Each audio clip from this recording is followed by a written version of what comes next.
बोलती पुस्तके. ज्यांना वाचनाचा नाद त्यांना बोलती पुस्तके घाली साद.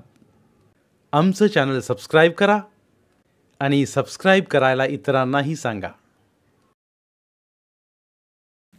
नमस्कार श्रोते मित्र हो, बोलती पुस्तके सादर करत आहे लेखक वासुदेव पाटील लिखित कादंबरी मल्हार गाठा, प्रकरण 22. दिवाळी झाली आणि पळशी मनोलीचे वाडे निघायची घाई करू लागले. मेंढरं, कुत्री, कोंबडे, घोडे सारा लष्करा ईशान्य दिशेकडे निघाला. जात्या वाड्यामागं धुळीचे लोट उठू लागले. गावातली कुत्री भुंकत बुराई काठापर्यंत पाठलाग करू लागली. वाडग्याच्या कुपाटी वाऱ्यानं उखडू लागल्या. 5 पायरी डोंगरात दैन्य पसरल्यागत वातावरणात औदासिन्य पसरू लागलं. हळूहळू थंडीनं आपले हातपाय पसरायला सुरुवात केली. बुराई काठाकाठानं पानथईत थंडी जोर धरू लागली. काठा बांधावरच्या बोरीने बहर धरला. गणेश व गार्गीचं लग्न देवळ्यास करण्याचं ठरलं. राव, एक अट राहील. लग्नास येताना नवरीसोबत येणाऱ्यांची निवड करताना पथ्य पाळा, कारण आम्हीही पथ्य पाळूच, माई बोलल्या. राव समजले. त्यांनी सरलास पूनमला घर सांभाळण्यासाठी धुळ्यातच राहू द्यायला सांगितलं. गार्गी कुत्सित हसली. सरलाबाई संतापल्या. माझी सुनच लग्नात चालत नसेल तर मग मीही राहते घरी. जा तुम्हीच उरकवा लग्न. वातावरण तापते म्हणून रावानी गणेशची विनवणी करत माईंची समजूत घालायला लावली. माईनं मंजू व निशांतला बोलावलं तेव्हा मंजूनं मल्हारदादास बोलवायचं विनवलं. म्हणजे लग्नास कुणाला बोलवायचं ते गणेशनेच ठरवलंय, त्यामुळं त्यात मलाही ढवळाढवळ करता येणार नाही, माई चेहरा अक्षत म्हणाली. मंजू ऐकूनच कळवळली. काळजात सुरी फिरल्यागत वेदना उठल्या. माई, मला तरी बोलवायचं गणेशदादानं सांगितलंय ना, की तूच बोलवतेस? म्हणजे तुला कसा विसरेल तो? वेड्यागत काहीही बरळू नकोस. मंजू काहीच बोलली नाही. माई जाताच मंजूनं लग्नाला जायचंच नाही असं ठरवलं. पण निशांतनं तिला समजावत लग्नाच्या 4 दिवस आधीच नेलं. मंजू कदाचित येते की नाही म्हणून माईनं संभाजी नानाच्या साक्षीला आधीच बोलावून घेतलं. मंजूला आपण खरंच माईच्या पोटी जन्मलो का असा प्रश्न पडला. पूनमनं ही इच्छा नसून घरात वाद नको म्हणून लग्नास गार्गीसोबत आली. पारावरून नवरदेव मंडपाजवळ आला. सरलाबाईनं आरतीचं ताट देत पूनम व नात्यातल्या बाईस ओवाळण्यासाठी पाठवलं. पूनमला पाहताच माईनं एकाच पाठवत पूनमला माघारी बोलावलं. पूनमला आपण जातकुळी विसरत होतो. माईनं आपणास त्याची आठवण करून दिली हे उमगलं. ती माघारी फिरली. सरलाबाई कळवळल्या, पण लग्नात असा वाद घालणं मूर्खपणाचं म्हणून त्यांनी नजरेनंच सुनेकडं पाहिलं. दोघींना मौनाची भाषा उमगली. लग्नात सारी पळशी मनोली कनोली होती. फक्त मल्हार व गजालाच आमंत्रण नव्हतं. मल्हारला फक्त आबा आठवले. त्यानं मात्र आता काहीच प्रतिक्रिया व्यक्त केली नाही. गजाला आश्चर्य वाटलं. मागच्या वेळी गणेश पळशीत येऊन भेटला नाही म्हणून मल्हार वेड्यागत करत होता. मग आता तर, पण तरी एवढा संयम कसा? मल्हार त्यावेळेस आजारपणामुळे आपला संयम, आत्मसन्मान विसरला असावा हे गजानं मनोमन ओळखलं. पण आता आजारपणातून सावरत आपला पूर्वीचा संयमित मल्हार परतला याचा गजास आनंद झाला. लग्न आटोपलं आणि माई, राव, गणेश, गार्गी कामाला लागले. माईनं मंजूस बोलवत थेट धमकीच दिली. म्हणजे नातं टिकवायचं असेल तर त्यानं परत केलेली जमीन परत कर. आई, नाहीतरी आपल्यातलं मायलेकीच्या नात्याची वीण तर केव्हाच उसवली ग.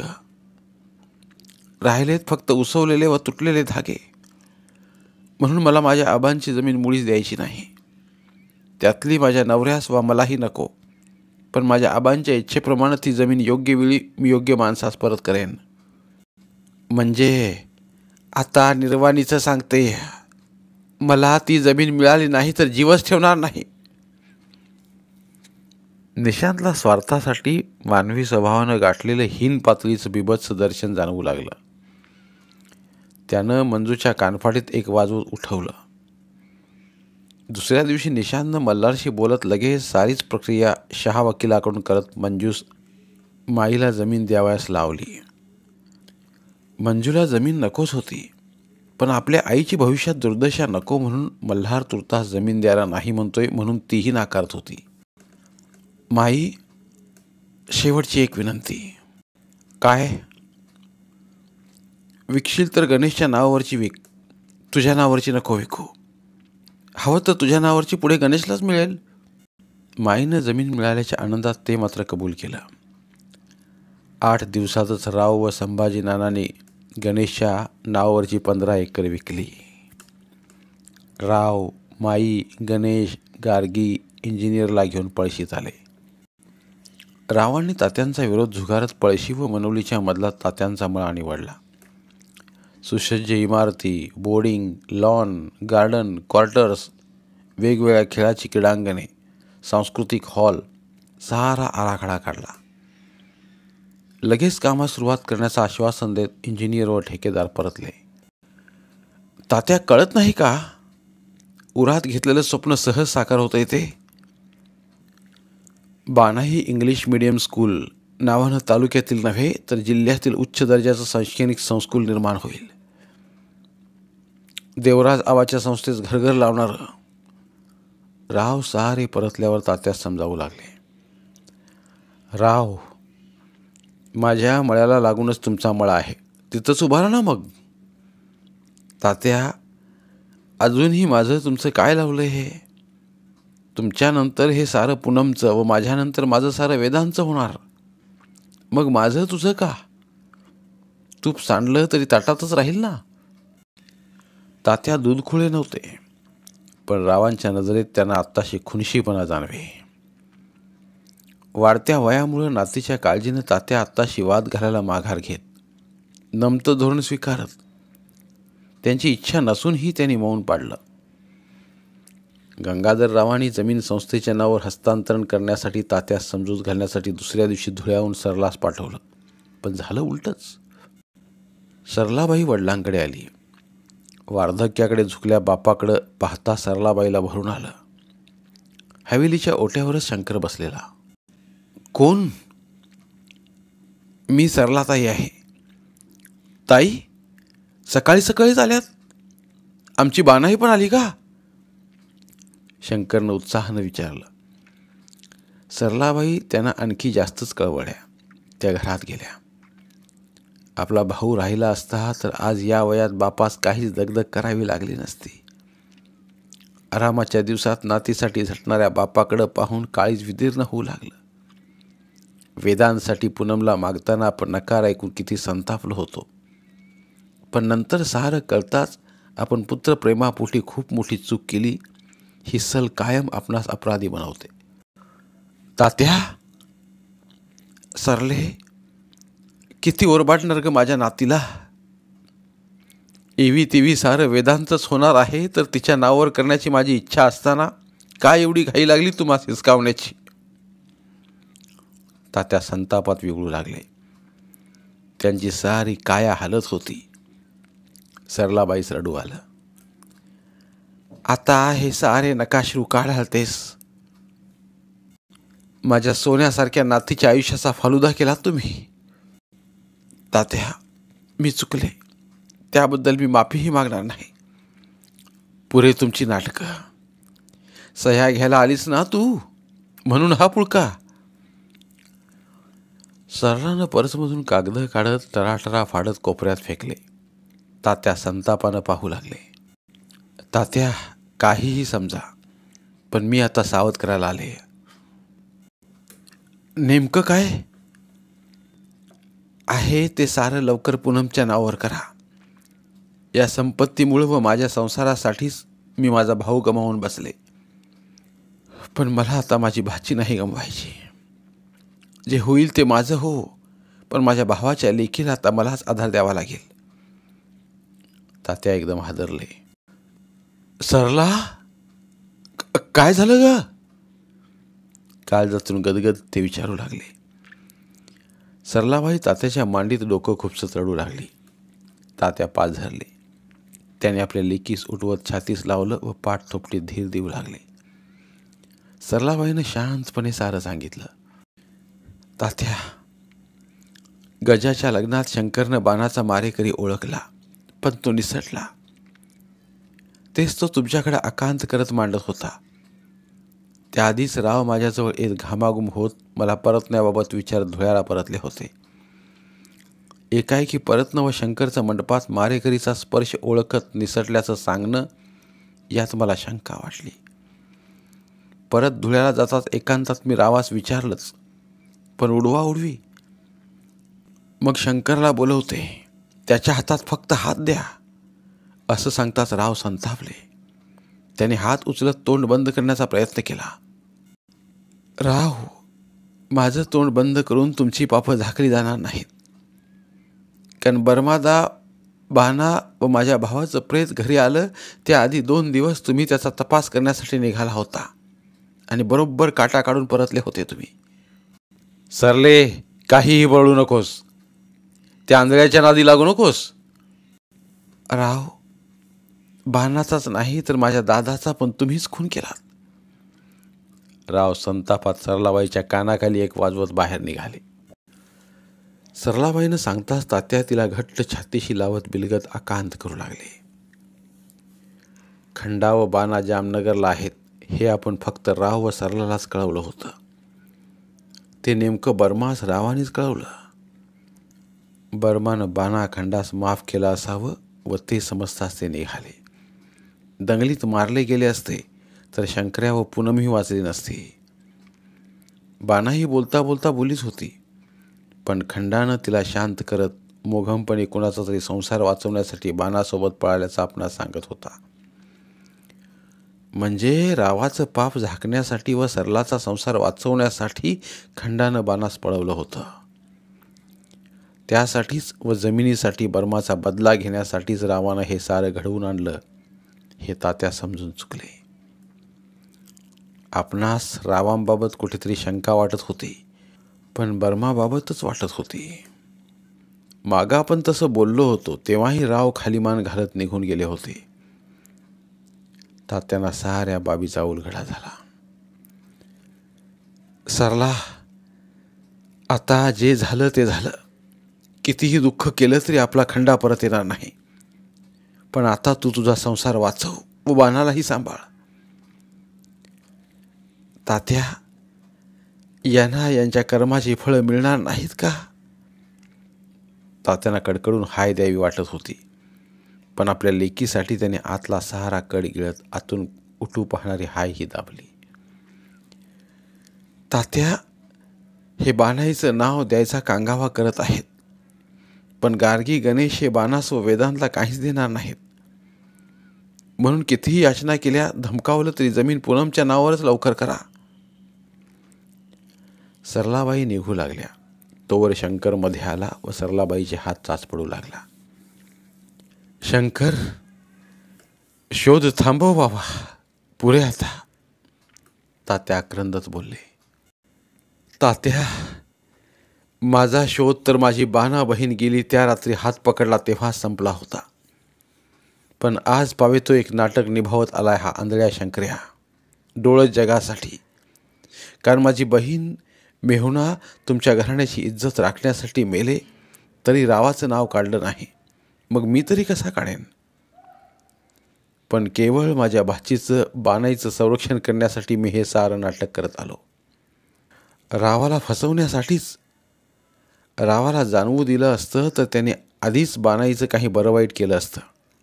हे टळावं म्हणून मी शोध घेण्याचं नाटक करत आलो. शंकरचा ऐकताच तात्या व सरला थक्क झाले. लोक का असल्या थोर मनाच्या माणसांची जातकुळी काढता, हाच सवाल त्यांना पडला. रावानं 2 पावले मागं घेत आपल्या मळ्यातील जागा निवडली. बांधकाम सुरू झालं. गणेश व गार्गीनं देवराज आबाच्या संस्थेला रामराम ठोकला. धुळ्याला मुक्काम ठोकत त्यांच्या पळशीतल्या फेऱ्या वाढल्या. इंग्लिश मीडियम स्कूलची भव्य जाहिरात त्यांनी तयार केली. जागोजागी बॅनर उभारले. दैनिकात, मासिकात, TV चॅनेलवर सतत जाहिराती झळकू लागली. केरळमधून अनुभवी शिक्षकांची आधीच भरती केली. स्कूल बसेस घेतल्या. बांधकाम सोबत बगीचा, लॉन उठू लागलं. विविध खेळांची मैदानं तयार होऊ लागली. साहित्य येऊ लागलं. खेडोपाडी आजूबाजूच्या शहरात फिरत निवासी मुलांचे आधीच प्रवेश निश्चित केले जाऊ लागले. गार्गी व गणेशने कनोली, मनोली व पळशीतल्या पालकांना जेवण ठेवत मोठा मेळावा घेतला. गावातील मुलांना अतिशय माफक फी घेऊन प्रवेश देण्याचं आमिष दाखवण्यात आलं. समता विद्यालयातील साऱ्या शिक्षकांनी धास्तीच घेतली. आता आपली शाळा बंद पडलीच समजा. बऱ्याच जणांनी आबांच्या कानावर ही बातमी घातली. त्याआधीच आबांना हे कळालं होतं. आबांचं वय झाल्यानं त्याने आधीच नांगी टाकली. 1 युनिट बंद पडलं तर पडलं, आपलं काय जातंय. ज्यादा होणाऱ्या लोकांची होईल सोय हळूहळू कुठेही.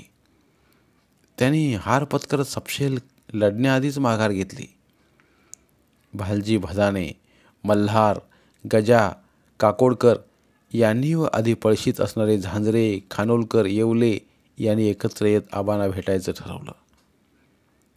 सारे एके दिवशी आबांकडे नाशिकला गेले. नेमके त्या दिवशी आबांचे सिडनीला उद्योगपती असले चिरंजीव व सून आलेले. साऱ्याने आपली कैफियत मांडली. आबा, काहीही करून पळशीतली शाळा वाचवा. ते आता शक्य नाही. एक तर तिचं स्थलांतर करू वा संस्थेच्या इतर युनिटमध्ये हळूहळू तुम्हा सामावलं जाईल. तरी काही जादा झालंच तर शासन रिक्त जागेवर तुमची सोय करेलच. तुमचं नुकसान होऊ देणार नाही मी.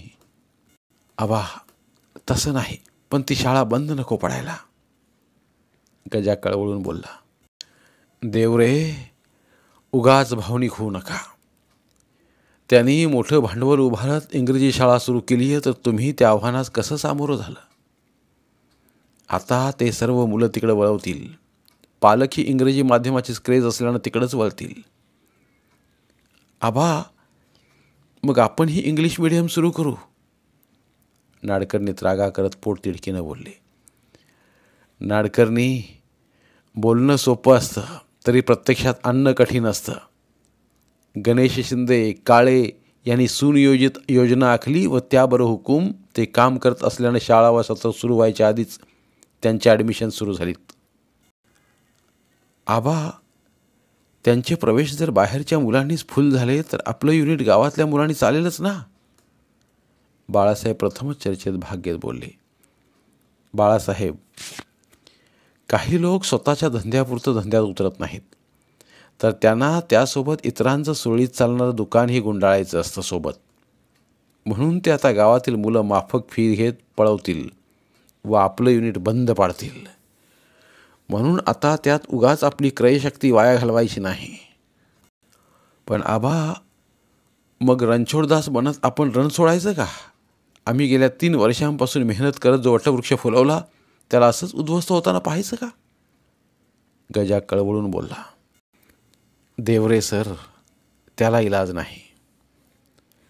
आबा, थोडं थांबा. तुमचं काय म्हणणं आहे.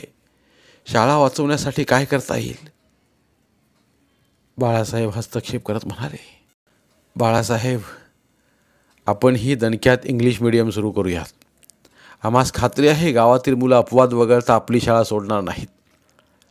सारेच कालवाकालव करत बोलले. मग मी पुरवेन भांडवल. ओततो हवा तितका पैसा. करा सुरू.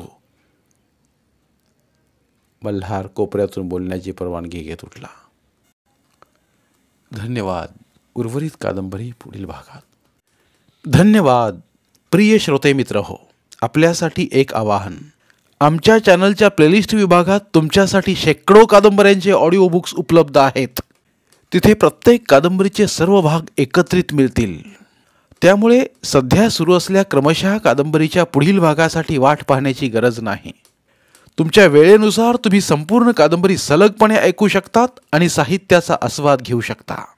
कृपया आमच्या चॅनलच्या होमपेजवर जाऊन प्लेलिस्ट चेक करा आणि तुमची आवडती कादंबरी निवडा. धन्यवाद.